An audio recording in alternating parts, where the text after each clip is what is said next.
مضامین قرآنی افضل مشکات کی زبانیں۔ پارہ نمبر 22۔ قرآن مجید کے 22ویں پارے کا آغاز وَمَن یقنت کے الفاظ سے ہوتا ہے۔ 22ویں پارے کا ابتدائی حصہ سورہ احزاب، درمیانی حصہ سورہ سبا اور سورہ فاطر، جبکہ پارے کا اختتام سورہ یاسین کے ابتدائی حصے پر ہوتا ہے۔ اللہ رب العالمین نے 22ویں پارے میں بہت سے اہم مضامین بیان فرمائے ہیں۔ پارے کے آغاز میں اللہ رب العالمین ازواج مطہرات کو مخاطب کرتے ہوئے در حقیقت تمام مسلمان خواتین کو کچھ نصیحتیں فرماتا ہے کہ اجنبی مردوں سے پرکشش انداز سے گفتگو نہ کرو، اپنے گھروں میں اپنے آپ کو محدود رکھا کرو، بناؤ سنگھار میں حد سے تجاوز نہ کرو، نماز اور زکوٰۃ کے ذریعے اپنے رب کو راضی کرو، اللہ اور اس کے رسول کی اطاعت کرو، پاکیزگی اختیار کرو اور اللہ کی آیات کے ذریعے حکمت و دانائی حاصل کرو۔ پھر اللہ رب العالمین مسلمان مرد و خواتین کی 8 خوبیاں بیان فرماتا ہے کہ مسلمان فرما بردار ہوتے ہیں، اللہ سے ڈرنے والے ہوتے ہیں، سچ بولنے والے ہوتے ہیں، اللہ کی راہ میں صدقہ کرنے والے ہوتے ہیں، صبر کرنے والے ہوتے ہیں، روزہ رکھنے والے ہوتے ہیں، کثرت سے اپنے پروردگار کا ذکر کرنے والے ہوتے ہیں اور اپنی شرمگاہوں کی حفاظت و پاسداری کرنے والے ہوتے ہیں۔ اسی بارے میں اللہ رب العالمین آپ صلی اللہ علیہ وسلم کے منہ بولے بیٹے حضرت زید رضی اللہ تعالیٰ عنہ کا ذکر ان کا نام لے کر فرماتا ہے، اور اسی مقام پر وہ مشہور و معروف آیت مبارکہ ہے جو آپ صلی اللہ علیہ وسلم کی ختم نبوت کا اعلان کرتی ہے، یعنی ما کان محمد ابا احد من رجالکم ولکن رسول اللہ وخاتم النبیین وکان اللہ بکل شیء علیما۔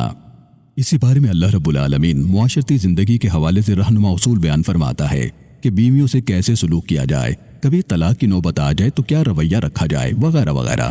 اسی مقام پر اللہ رب العالمین نے ازواج مطہرات کو مخاطب کر کے پوری امت کی مسلم خواتین کے لیے کچھ مزید رہنما اصول بیان فرمائے کہ گھروں میں آنے جانے کا طریقہ کیا ہونا چاہیے، کوئی دعوت پہ بلائے تو ہمارا طور طریقہ کیا ہونا چاہیے۔ اسی بارے میں اللہ رب العالمین نے وہ معروف آیت مبارکہ نازل فرمائی کہ جس میں آپ صلی اللہ علیہ وسلم پر درود و سلام پڑھنے کا حکم آیا ہے کہ ان اللہ وملائکتہ یصلون علی النبی یا ایھا الذین آمنوا صلوا علیہ وسلموا تسلیما۔ اسی مقام پر اللہ رب العالمین نے مومن خواتین کو پردے اور چہرے کو چھپانے کا حکم دیا، جبکہ سورہ احزاب کے آخر میں اللہ رب العالمین نے اہل ایمان کو مخاطب فرماتے ہوئے ارشاد فرمایا کہ اے ایمان والو، اپنے بول کو درست رکھو اور صاف اور سیدھی بات کہا کرو۔ سورہ سبا کا آغاز ہوتا ہے۔ اس سورہ مبارکہ کا آغاز اللہ رب العالمین اپنے حمد و ثنا سے فرماتا ہے اور اپنی ربوبیت اور خلاقیت کا ذکر فرماتا ہے۔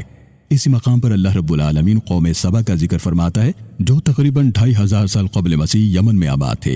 خوشحالی، تہذیب و تمدن اور باغات ان کا ترہ امتیاز تھے، مگر انہوں نے اللہ کی نافرمانی کی تو اللہ رب العالمین نے پانی کا بند توڑ کر ان سب کو غرق کر دیا۔ سورہ فاطر کا آغاز ہوتا ہے۔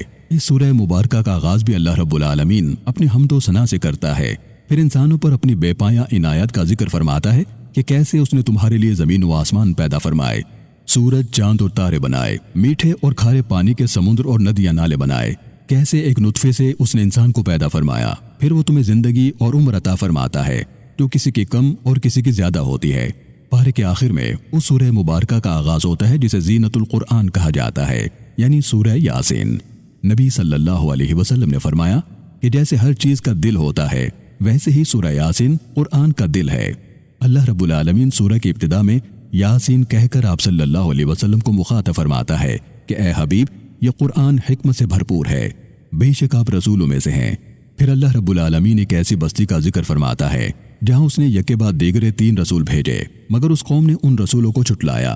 دور کی کسی بستی سے ایک شخص دوڑا ہوا آتا ہے اور انہیں سمجھاتا ہے کہ رسولوں کا کہا مانو جو تم سے کوئی اجرت نہیں مانگتے۔ یہیں پر پارے کا اختتام ہوتا ہے۔ اللہ رب العالمین سے دعا ہے کہ اللہ تعالی ہم سب کو قرآن مجید پڑھنے، اس کو سمجھنے اور اس کی پاکیزہ تعلیمات پر عمل پیرا ہونے کی توفیق عطا فرمائے، آمین۔